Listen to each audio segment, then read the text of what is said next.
How would you describe depression to someone who's never had it? Imagine that you get up one day, and spend that day doing one of your favorite hobbies. You get to hang out with your friends, doing things you love. There's good food and nothing bad happens that day. Heck, let's even imagine the weather is perfect. And at the end of that day, doing all the things you love around the people you like in the best possible way, you feel average. Okay. Not awful. That's one big part of depression. It's not that you feel sad more often, it's that the whole range of your feelings shifts downward. A normal person feels bad sometimes, feels good sometimes, and feels okay or average most of the time.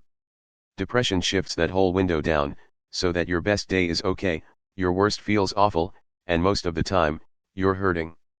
And if you're like most people, your brain is this amazing pattern matching thing with no off switch. Normally, if you feel angry or tired, you start looking for a cause.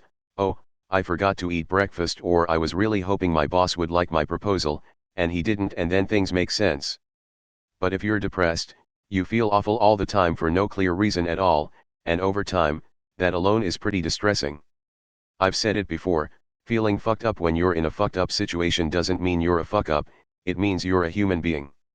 If your dad has dementia and your mom can't walk anymore and you just put down your dog, you should feel awful. But when dad's got caregiver and so does mom, and you have a decent job and your spouse loves you and you still feel awful all the time, that's depression. And your tireless pattern matching brain eventually says stuff like, hey, why don't you blow up your job / marriage / friendships, that way at least the way you're feeling right now will make sense. Or, if things go on long enough, your brain will say we're hurting all the time.